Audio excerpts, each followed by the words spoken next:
May mga kaibigan silang real estate na bibili kuno ng property, pero in reality, nagbabayad yung mga politiko na yun doon sa real estate, pero yung real estate lang ang magbibigay sa kanila. Sinong tarantado magbibigay ng bahay sa iyo na ganyang kamahal? Isang luxurious property sa isang luxurious city. You understand what I mean? Kasi ganito eh. Ngayon, di ba, napakaraming pamantayan na ginagawa ng gobyerno kuno para hindi malonder yung pera. Ibig sabihin, hindi malabhan. Ibig sabihin ng hindi malaban yung pera, kasi diyan magkakaalaman ng politiko kung kurap eh. So, di ba kaya nga may money laundering tayong tinatawag, yung inilalabas yung pera minsan o ginagawa sa casino, which is yung ginawa nila nung mga DPWH official. Kunwari, maglalaro ng milyon-milyon, tapos sasabihin nila, nanalo sila. Oh, di ba? Tapos, siyempre, pinapalitan mo na yun eh. Oh, nagpapalit ka ng 5 milyon, 5 milyon. Tapos, kunwari, maglalaro ka ng, lalaruin mo lang yun. Papatalo ka lang ng, mga sabihin mo ng 500,000 o 100,000. So meron ka pa, tapos kukunin mo na yung chips mo, ipapalit mo na uli, babalik mo. Makukuha mo na yung pera mo. Na-launder na ang tawag doon. Bakit? Kasi nag-casino ka. Napunta na doon sa casino. Di ba? Eh yung mga casino, hindi naman nire-report yan at sasabihin lang nila may VIP silang customer, hindi nila i-report yun kasi I don't know kung kasangkot ba sila o baka naman hindi talaga nila alam kasi gumamit nga ng fictitious names and IDs, di ba? That we do not know. Pero that's how, yun ang mga paraan para ang perang ninakaw nila ay malonder nila o malinis nila. Kaya nga ibig sabihin na nilabhan, nililinis nila kung saan galing. So, dyan daw bumili si Romualdez, mga kababayan. Naku, grabe. Alam mo, hindi talaga nagtutugma eh. Hindi talaga nagtutugma ang sahod ng isang congressman o ng kahit sino mang politiko. Kahit ikaw ay matagal ng politiko, para ka makabili ng mga ganyang klaseng mansyon o bahay sa mga mayayamang lugar. Iniisip ko nga eh, kunwari, di ba, kumikita ka, magkano? Halimbawa na lang, kumikita ka ng 5 milyon kada taon. O, sa 10 taon mo, 50 milyon. O, isipin mo to ang laki na nun, 5 milyon. O, bilang congressman, imposible nga, 5 milyon yun eh. Manson sa New York! Naka pa, ang lupit dito. Gago! Sana all ka na lang talaga. Alam nyo mga kababayan, hindi ho biro ang bahay ho dyan ha. Kasi alam nyo, yun nga lang mga kwento ng mga vlogger. Pero mga napapanood ako mga vlogger dyan eh. Na kwento nila yung magre-rent ka lang ng apartment dyan sa New York. Ay grabe ho ang presyo, kaya nga tuwan-tuwa sila dito eh. Murang-mura sila doon sa mga kondo sa BGC na nagkakahalaga ng 75,000 a month, 100,000. Eh sila po ay tuwan-tuwa dahil sabi nila mura naman pala dito kahit mamahalin yung lugar. Kaya tuwan-tuwa yung mga foreigner dito sa atin eh. Sa BGC sila nakastay kasi feeling mayaman sila. Pero sa totoo lang, mura yan kung ikukumpara mo sa mga kondo-kondo at apartment dyan sa New York. Eh ito, bahay pa, mansyon. Naku po, patay tayo dyan. Magkano kaya ang presyo nito? Eh di ba meron niyang isang balita na di umano daw ay bumili daw ng bahay si Zaldico sa Portuguese, di ba? At sabi ewan ko, sabi ito ni ni John Vic ba yun? Sabi niya is di umano aabutin daw ng 500 million. Utang inang bahay yan oh. Ano ba yan? May ginto ba yan? Oh? Baka naman may oil yan sa loob. Sa ilalim ng lupa niya. Ganun daw ang presyo. Ewan ko kung totoo yun pero yan ang sabi ni Rimulya. Di umano, allegedly. Correct me if I'm wrong kung si Rimulya ba yun. Pero yun ang narinig ko sa isang balita eh. Pero naku po, grabe. Sabi ko nga, Portuguese pa lang yun. What more kung sa New York ka? Ang New York kasi ang sentro ng kalakalan dyan sa Amerika. Tsaka dyan talaga, grabe yung presyo dyan. Ginto ang presyo dyan dahil pa manluloko. Pero dyan daw bumili si Romualdez, mga kababayan. Naku, grabe. Alam mo, hindi talaga nagtutugma eh. Hindi talaga nagtutugma ang sahod ng isang congressman o ng kahit sino mang politiko. Kahit ikaw ay matagal ng politiko, para ka makabili ng mga ganyang klaseng mansyon o bahay sa mga mayayamang lugar. Iniisip ko nga kunwari, di ba, kumikita ka, magkano? Halimbawa na lang, kumikita ka ng 5 milyon kada taon. O, sa 10 taon mo, 50 milyon. O, isipin mo to ang laki na nun, 5 milyon. O, bilang congressman, imposible nga, 5 milyon yun Di ba? Sabihin na natin, sabihin na natin kasama yung MOE nila, wala silang staff, wala silang expenses, kanila lang lahat. Sabihin mo ng 10 milyon ang kanilang kinikita kada taon. Isipin mo yun, hindi sila gumagastos, hindi sila kumakain, wala silang staff. 10 milyon ang kanilang nakukuhang pera dyan sa kamera. Isipin mo, 10 million times 10 years. Di 100 million yun, di ba? Sabihin na natin another 100 million, another 10 years. So 20 years ka ng politiko, umabot ka na ng 200 million. Sabihin na natin 30 years ka ng politiko, umabot ka ng 300 million. Hindi ka kumakain ng 30 years. Wala kang staff for 30 years. 300 million. Sabi mo na additional 10 years, 40 years ka nanunungkulan sa gobyerno. Lahat kinukurap mo, lahat talaga tinatago mo. Hindi mo ginagastos sa staff mo, wala kang consultant, wala. Hindi ka rin kumakain, walang kuryente. Kasi nga lahat kinuha mo na sabi mo na, 50 years. 50 years ka ng congressman, 50 years ka ng government official, 50 years ka ng hindi kumakain. Buhay ka pa kaya nung animal ka? 50 years ka nang walang staff, wala lahat. Walang sasakyan, lahat kasi kinuha mo nga 50 years mantakin mo. Tapos ibibili mo lang ng isang bahay. Gago! Hindi ako kakain ng 50 years. Wala akong staff for 50 years. Ibibili ko lang ng bahay. And I know that is an exaggeration. I know that is too much to say.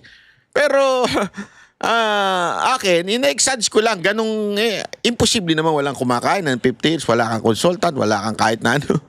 In 50 years. Ibig sabihin, it's really living beyond your salary. Saan mo nakuha yung pera? Kung kaya mong bumili ng mga ganyang gastusin sa buhay mo. Ang laki na niyan, Ang laki na niyan. So, ibig sabihin, malamang sa malamang, kumikita ka ng 1 billion a year. O kaya naman, 500 million a year. Kaya kaya mong bumili ng 500 million na estimate lang naman daw yan. O eto, panoorin nyo, ito yung sinasabi ko sa inyong napanood ko na isang bagong umuusbong. Hindi ko sinasabing totoong lahat ng kanya sinasabi Hindi ko rin sinasabing ito ay matuwid na tao. Pero ipapakita ko lang sa inyo yung balitang ibinalita niya at napanood ko.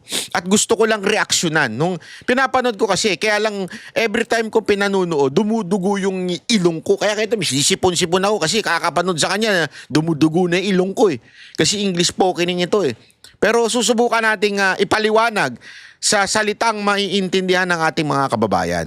Ito, panoorin natin. So I have the paperwork here, the documents from the Office of the City Register of the City of New York. Meron daw siyang dokumento mula sa register ng mismo ng gobyerno ng Amerika sa New York. Okay? Yun daw yung nakuha niyang dokumento. Ibig sabihin, hindi chismis ito.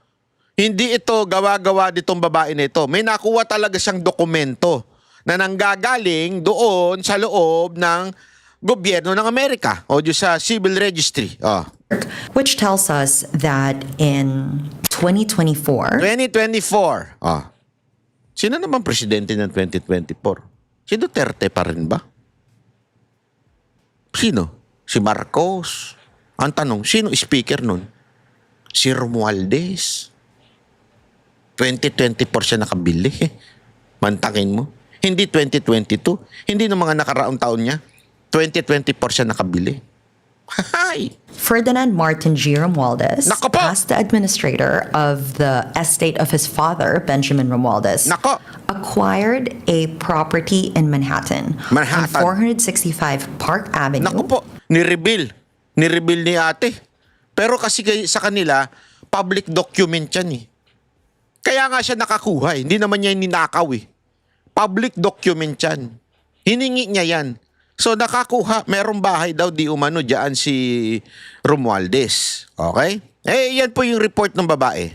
Unit 28A, New York, New York. But the one thing that raises eyebrows about this transaction is that it was a no consideration. Ang nagpatas daw ng kanyang kilay. Ate, yan.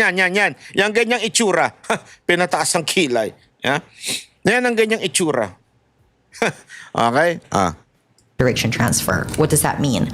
Real estate law. But the one thing that raises eyebrows about this transaction is that it was a no consideration transfer. No consideration transfer. Para sa kaalaman natin, tatanong natin yan kay ChatGPT. Hoy, ChatGPT, makinig ka. Andali lang ha. Baka sabihin nyo, niloloko ko eh. ChatGPT. ChatGPT, makinig ka ha, kasi naka-video ko ngayon. Magsasabi ng kung ano-ano. Yung tanong ko lang ang sasagutin mo. Ano yung no consideration transfer na tinatawag diyan sa Amerika? Okay, sure. Naririnig kita at malinaw naman. Sige, tutok tayo dyan sa tanong mo. Yung tinatawag na no consideration transfer sa US, basically ibig sabihin nun ay yung paglilipat ng ari-arian o property na walang pera o anumang halaga na kapalit. Parang regalo siya o donasyon. So kung may isang tao na magpapasa ng property niya sa ibang tao ng walang bayad, yun ang tawag nila. Nice ba yan? Ayos yun ah. Okay, mamaya na uli. Baka magsalita. Minsan kasi alam niya na yung personal na buhay ko eh. Delikado baka biglang magsalita yan. O, tumae ka na ba? Ganun eh. Video ka ng video. Ganun eh. Kakaya naman, di ba? Yung sabihin daw na no consideration transfer, binigay lang ng birang buhay. Binigyan ka ng bahay. Hayop! Ang lupit mo rin, ano? Binigyan ka ng bahay. Talay. What does that mean? Real estate lawyers that I've spoken to say that real estate lawyer, si ChatGPT lang pwede na. Kailangan pa magtanong sa real estate lawyer. Mga kababayan, kung gusto nyo na magtanong at malaman, si ChatGPT po nagtatagalog yan. Kaya pwede nyo tanongin, hoy, ano ba yung ano to? Ganyan. Para kasi alam mo, sa totoo lang, we should use AI for us to learn. Although, let's double check. Kasi sometimes medyo nagkakamali si AI. So, talagang bubusisiin mo siya pagka medyo may duda ka doon sa tanong. Diba? Pero yan, simpleng no consideration transfer is yung binigay. Consideration transfer means that this luxurious apartment unit was gifted. A no consideration transfer is used for gifts or donations, and it appears in the paperwork that the property gift or donations. Okay? Yun daw ang ibig sabihin yan. Was gifted to the estate of Benjamin Romualdez, received by Representative Martin Romualdez. Although it pirmado pa. So talagang totoo yung dokumento. Sabi nitong babae na ito. does not say in the paperwork why it was donated to them, which So hindi daw sinasabi kung bakit. lawyers have told me is slightly suspicious because Dahil daw doon sa walang binigay na paliwanag kung bakit siya dinonata ng isang bahay o apartment. Kasi yung apartment nila dyan, para sa atin, considered na bahay yung itsura, malaki-laki. Hindi katulad sa pag sinabi mong apartment sa atin, yung studio type lang eh. Okay? who is donating high-end, high-value New York City properties to strangers. And the affidavit that is also Sabi niya, sino ba naman ang gago? Wala yung gago. Sino ba namang ulul na magbibigay lang ng apartment sa isang luxurious na lugar? Manhattan, New York. Ito kasi yung, pag alam mo ang New York, maraming itsura ang New York. Okay? Merong New York is nanganakan. Iba yung New York na yun, yung mga ghetto New York yun. Pag sinabi mo Manhattan, ito yung mga mamahalin, dito yung mga sosyalin, dito yung mga naka-tsinelas ng Hermes. Natunay ha, hindi yung mga peke. Ang daming Hermes na peke ngayon, lahat naka-ets. Yung mga, alam mo yung mga sandals sila na naka-ets lang? Tapos mamamalengke? Huwag kayo maniniwalang tunay yun. Alam nyo ba kung magkano presyo ng tsinelas na yun? Ang mahal tapos ikakadkad mo lang sa putik tsaka sa palengke? Yung mga naka-Hermes sa palengke, matik yan, peke yan. Di ba? Banat ba, makalait ka naman ng peke. So signed by Representative Martin, there's no reason given as to why it was a no consideration transfer. It says here Ang simple lang ng paliwanag niya, no? Pero parang ang talino kasi ang English. Ganun talaga pag English eh. Pero nung pinaliwanag ko na, di ba, simple lang. Binigyan siya ng apartment na libre, na walang dahilan. Tapos! Gago! Kaya alam mo, talaga pinagsisisihan ko yan eh. English major pa naman ako. Alam mo, dami kong tinake nung college ha. Yun yung sa university ko. Oh, totoo yan. University of the Philippines ako. Ha? Ano, mga kurso ko doon, iba-iba. Philosophy. Alam mo, talino eh, no? Philosophy. Isang pilosopo ka pala, hayop ka. Musikero. Ayan yung mga tinake kong kurso. O, ano pa? Sa isang eskwelahan naman, sa JRU, English major. Gago! Maniniwala kayo, I'm a graduate of an English major. Kahit ako hindi mapaniwala eh. aforementioned no consideration transfer was made solely for the grounds stated herein. Unfortunately, on the paperwork, there are no grounds stated as to why. Ayan. Alam mo, kaya nga maano to eh. Kasi yung pag-English niya pa, stated.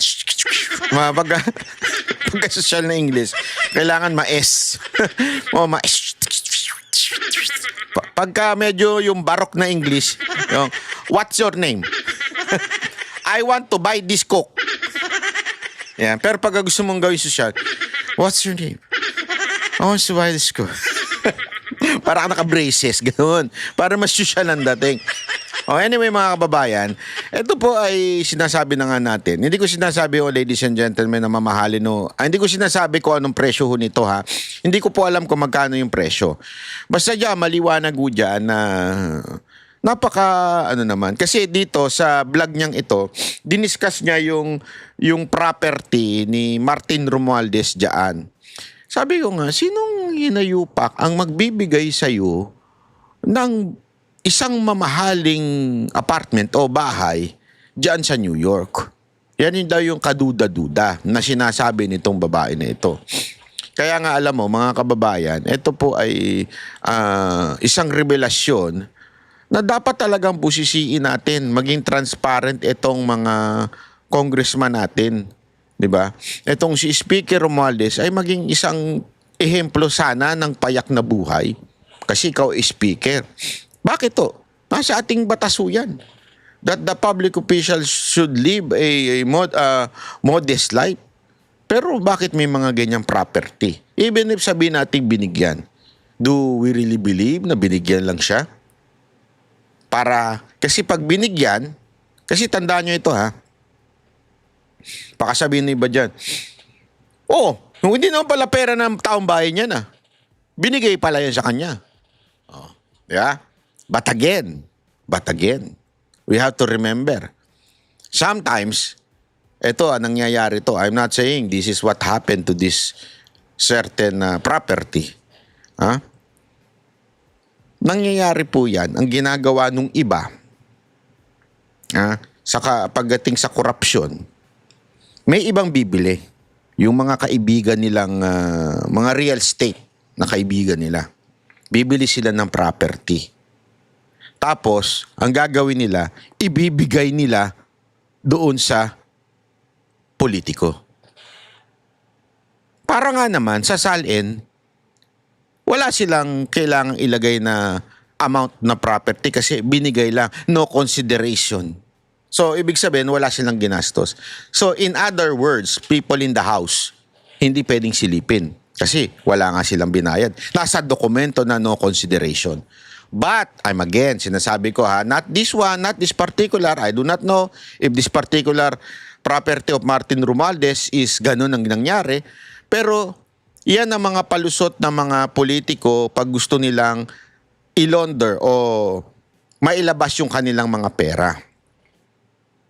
May mga kaibigan silang real estate na bibili kuno ng property pero in reality nagbabayad yung mga politiko na yun doon sa real estate pero yung real estate lang ang magbibigay sa kanila. Sinong tarantado magbibigay ng bahay sa iyo na ganyang kamahal? Isang luxurious property sa isang luxurious city. You understand what I mean? Kasi ganito eh.